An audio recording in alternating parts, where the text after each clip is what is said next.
సర్వేలు అంటే ముఖ్యమంత్రి చంద్రబాబు గుర్తుకు వస్తారు.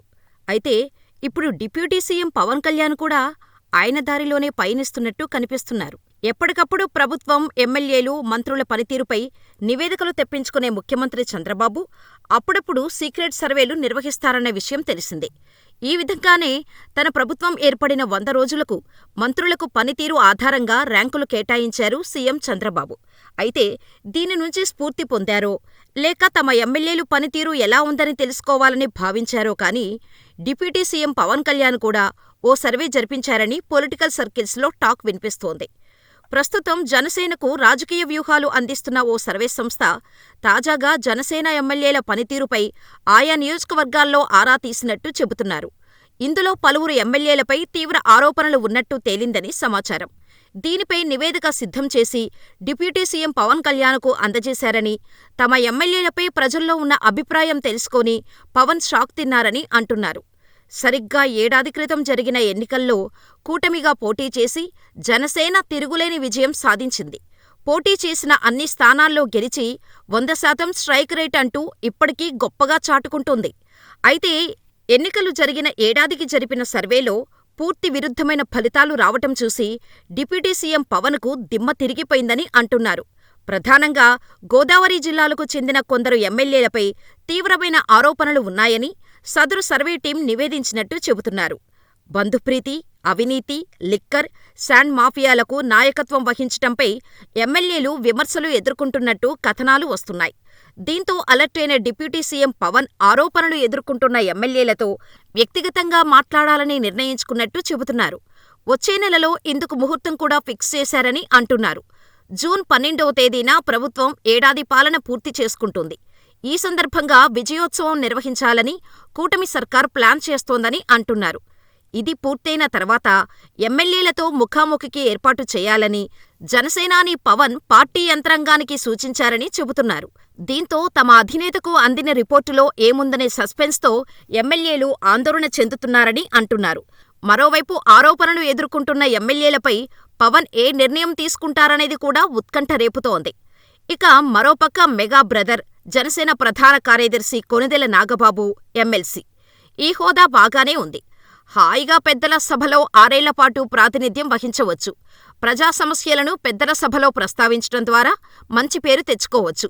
6.5 పదుల వయసులో ఉన్న నాగబాబుకు స్థాయికి తగిన పదవి ఇది. అయితే దీంతోనే ఆయనకు సరిపెడతారా? ఆయన స్తోమతకు ఇంతకుమించి సేవ చేసే ఛాన్స్ ఇస్తారా లేదా అన్నదే చర్చగా ఉంది. నిజానికి చూస్తే మెగా బ్రదర్ని మంత్రి అని 6-7 నెలల క్రితమే అన్నారు. ఆ మాటలు ఏ ఊహాగానాలో ఎవరో చెప్పినవి అయితే కావు. ఏ గాసిప్స్ సైతం కానే కావు. ఏపీ ముఖ్యమంత్రి, కూటమి పెద్దగా ఉన్న చంద్రబాబు ట్విట్టర్ ద్వారానే చాలా నెలల క్రితం ప్రకటించారు. నాగబాబుని తన క్యాబినెట్లోకి తీసుకోబోతున్నట్టుగా ఆయన స్పష్టంగానే వెల్లడించారు. అయితే బాబు ప్రకటించిన నాటికి నాగబాబు ఏ చట్టసభలో సభ్యుడు అయితే కారు. ఆయన కేవలం జనసేన నాయకుడు మాత్రమే. ఆ లోటును తీరుస్తూ మార్చి నెలతో ఆయన ఎమ్మెల్సీ అయిపోయారు. ఆ మీదట మంచి రోజు చూసుకొని ప్రమాణం కూడా ఎమ్మెల్సీగా చేశారు. ఇక ఆయన ఎమ్మెల్సీ 2 నెలలు పూర్తయింది కానీ మంత్రి పదవి అయితే కనుచూపు మేరలో కానరావటం లేదు అంటున్నారు. నిజానికి అప్పట్లో జరిగిన ప్రచారం బట్టి చూస్తే కనుక మార్చి 30న ఉగాది పండుగ వేళ నాగబాబు మంత్రి అవుతారు అని అంతా అనుకున్నారు. మధ్యలో ఏప్రిల్ 30, మే 30 కూడా పూర్తయి క్యాలెండర్లో కాగితాలు చిరుగుతున్నాయి. కానీ నాగబాబు మినిస్టర్ కాలేకపోతున్నారు. ఇక చూస్తే జూన్ నెల 12తో కూటమి ప్రభుత్వం తొలి ఏడాది పాలన పూర్తి చేసుకోబోతోంది. దాంతోపాటు అనేక కార్యక్రమాలను కూడా ప్రకటించనున్నారు. ఇక ఆ తర్వాత జూన్ 22 నుంచి ఆషాఢమాసం వచ్చేస్తోంది. అంటే అది పూర్తిగా శూన్యమాసం అన్నమాట. మళ్లీ శ్రావణమాసంలో మంచి ముహూర్తాలు ఉంటే కాని ఏ ముఖ్య కార్యక్రమం చేపట్టేందుకు వీలుపడదని అంటున్నారు. అయినా మంత్రివర్గ విస్తరణ అన్న ఎజెండా ఉంటే ముహూర్తాలు కానీ లేకపోతే ఈ తాపత్రయాలు ఎందుకు అన్నది కూడా చర్చిస్తున్నారు. బొత్తిగా ఏడాదికే ఉన్న మంత్రులను తప్పించి కొత్తవారికి ఇవ్వాలన్న ఆలోచనైతే కూటమి పెద్దలకు లేదు అని అంటున్నారు. కేవలం నాగబాబు కోసం రీషఫలింగ్ చేసినా చాలామంది ఆశావాహులు ముందుకు వస్తారని, అలా చూస్తే కోరి తేనె తుట్టెను కదిపినట్టు అవుతుందని అంటున్నారు.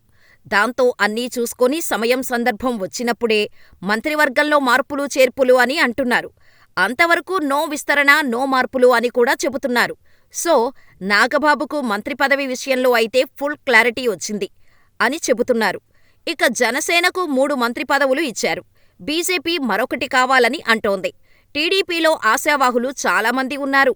అలా అందరినీ ఆశలలో తేలించటానికే క్యాబినెట్లో ఒకే ఒక్క బెర్త్‌ని అలా ఖాళీగా ఉంచేశారు అని చెబుతున్నారు. సో, ఆ ఖాళీ అలాగే మరిన్నాళ్లు కొనసాగుతూనే ఉంటుంది అన్నది తాజా కబురుగా ఉంది మరి.